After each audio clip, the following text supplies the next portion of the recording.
La minuit est l'un des moments les plus symboliques qui existent. En elle se trouvent les périodes les plus silencieuses et les plus sombres. Et c'est généralement à minuit que les gens se sentent plus seuls et par conséquent plus tristes. Ce n'est pas par hasard que de nombreux poèmes, chansons et même les psaumes les plus tourmentés et angoissés de la Bible ont été composés à cette heure-là. Minuit n'est pas seulement une période de tristesse et de solitude, c'est un moment où la vie connaît des changements, une période de renouveau. C'est l'heure la plus sombre de toutes, mais c'est aussi celle où le jour se termine pour que l'autre puisse commencer. C'est précisément à minuit que les hommes et les femmes de Dieu ont expérimenté davantage la présence et la puissance du Seigneur dans leur vie. Dans la vidéo d'aujourd'hui, je vais vous montrer que minuit n'est pas simplement un moment ordinaire. Elle est pleine de significations et de mystères spirituels qui peuvent élever le niveau de votre prière et vous révéler des clés qui ouvriront les portes du ciel et libéreront des bénédictions sur votre vie. Pour vous le prouver, je vais montrer quelques exemples d'hommes et de femmes de la Bible qui traversaient des épreuves terribles et ont reçu des miracles du Seigneur. Vous serez surpris de ce que Dieu peut faire dans votre vie lorsque vous commencez à prier à cette heure. Amen. Et à la fin, je vous donnerai quelques conseils pour que votre prière devienne encore plus efficace. Mais avant de commencer, je tiens à vous demander de vous abonner à ma chaîne. Il vous suffit de cliquer sur le bouton sous la vidéo et de vous abonner. À côté, activez la cloche de notification pour recevoir directement sur votre téléphone les prochaines vidéos que je publierai. D'accord? Alors, commençons. Dans le livre de la première épître aux Thessaloniciens, chapitre 5, l'apôtre Paul nous invite à prier sans cesse, montrant que chaque moment du jour et de la nuit offre une opportunité de nous connecter avec le Seigneur. L'heure de minuit est un moment très important à cet égard. Comme je l'ai dit au début de la vidéo, c'est un moment de profonde obscurité, mais aussi de recommencement. Le roi David le savait très bien. C'est pourquoi dans le psaume 119, il a dit « Les pièges des méchants m'environnent, je n'oublie point ta loi. Au milieu de la nuit, je me lève pour te louer, à cause des jugements de ta justice. » Alors, le premier serviteur de Dieu qui priait à minuit est précisément David. Comme vous le savez peut-être déjà, il a fait face à d'innombrables difficultés et luttes depuis qu'il a été oint roi d'Israël.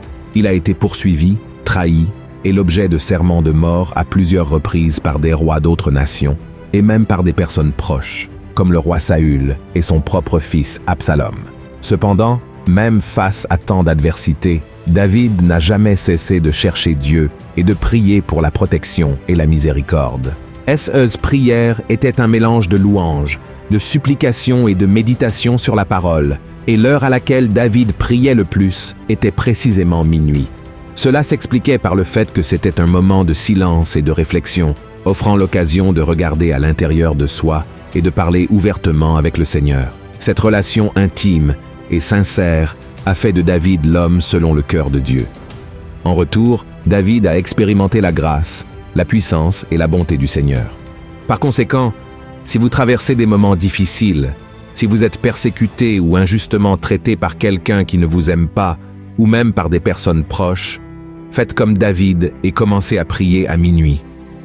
Il se peut que l'ennemi continue de susciter des adversités contre votre vie, mais en toutes circonstances, le Seigneur vous protégera. Amen. Le deuxième exemple, Paul et Silas.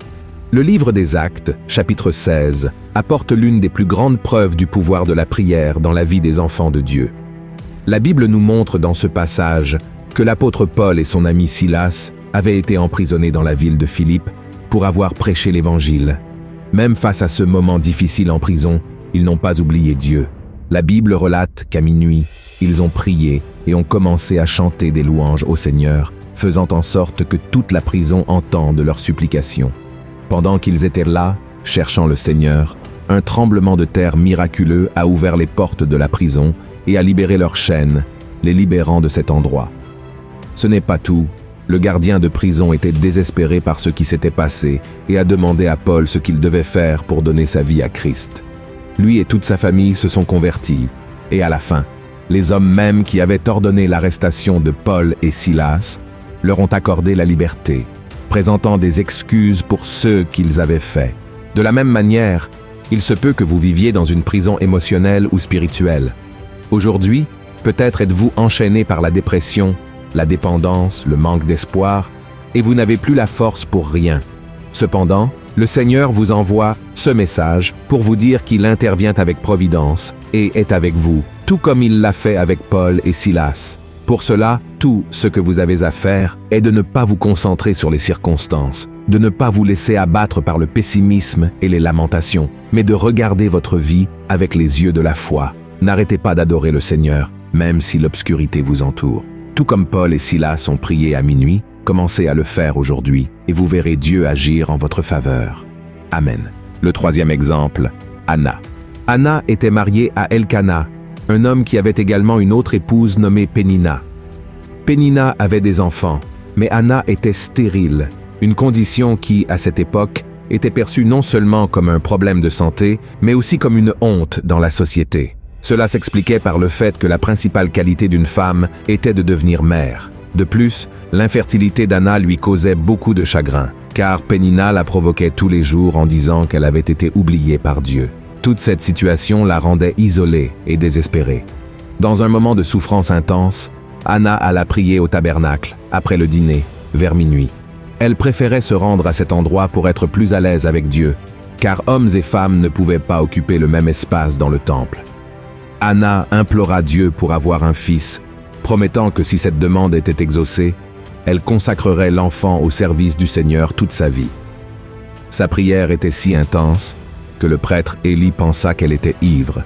Cependant, ce qu'elle avait en réalité était sincérité et désespoir. Le prêtre Élie bénit sa prière, et peu de temps après, le miracle d'Anna se produisit.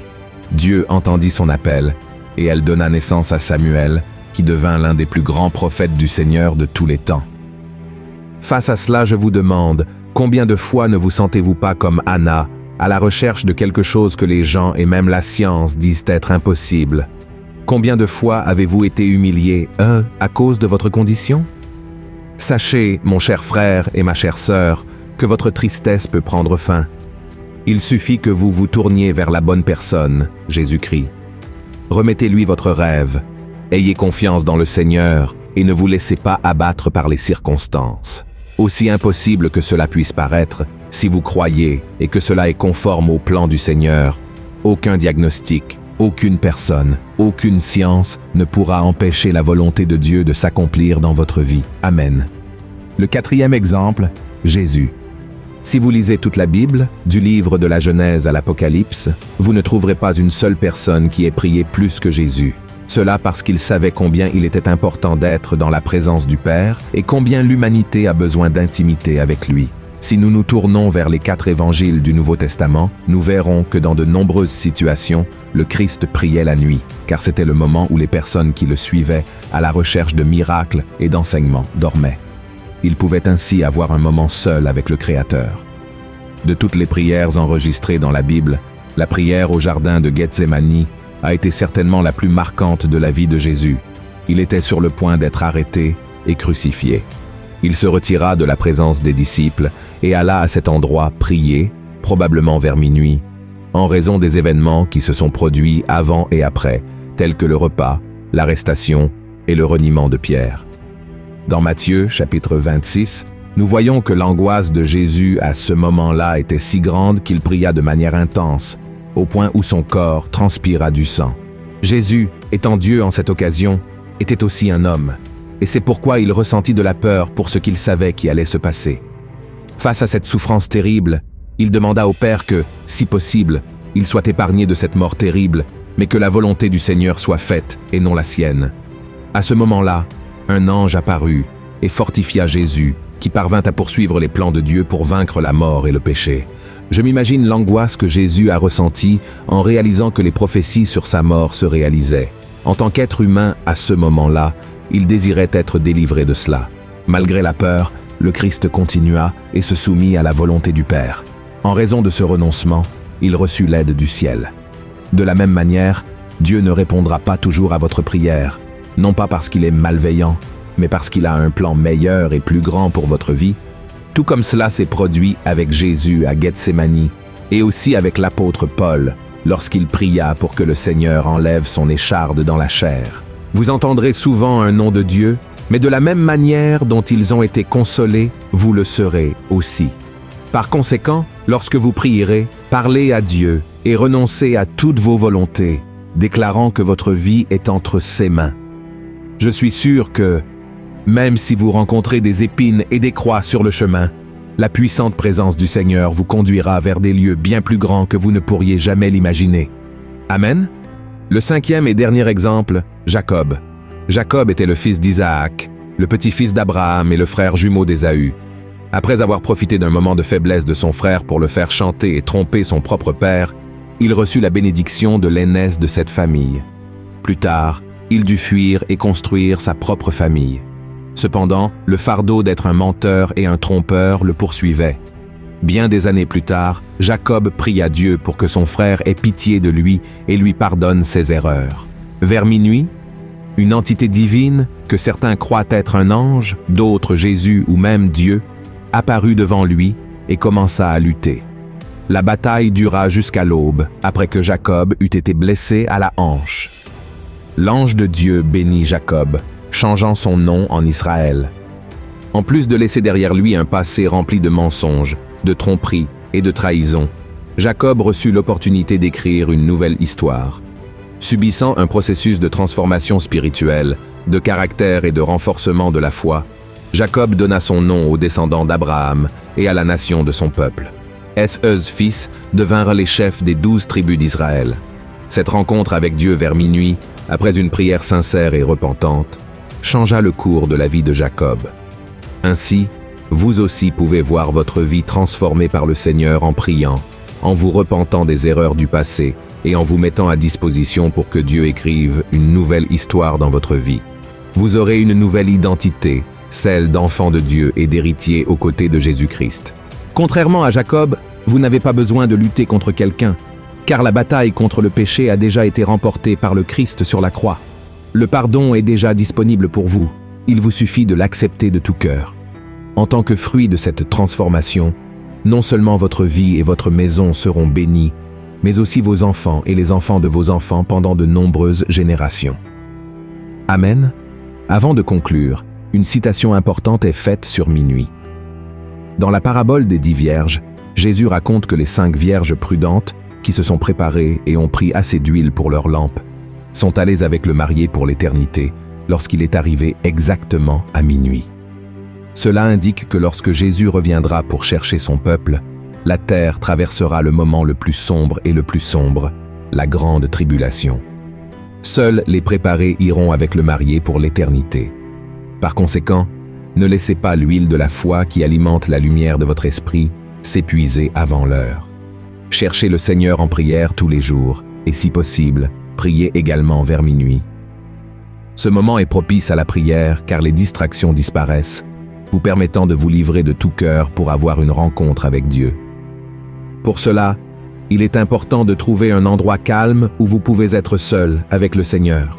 Si vous dormez seul dans votre chambre, c'est parfait. Fermez la porte pour être encore plus à l'aise. Si vous êtes marié, vous pouvez prier ensemble ou choisir une pièce plus calme. L'important est que rien ni personne n'influence ce moment avec Dieu. Une autre chose importante est de rester concentré sur la présence de Dieu, quelle que soit la durée que prendra sa réponse. Il se peut qu'il parle à votre cœur dès la première nuit ou qu'il faille quelques semaines ou mois. Ce qui importe vraiment, c'est d'être au pied du Seigneur lorsque le temps de la réponse arrivera. Amen. Si vous avez aimé ce message, partagez-le avec vos amis, votre famille et abonnez-vous à ma chaîne. Je vous attends dans la prochaine vidéo. Que Dieu vous bénisse puissamment. Un grand câlin.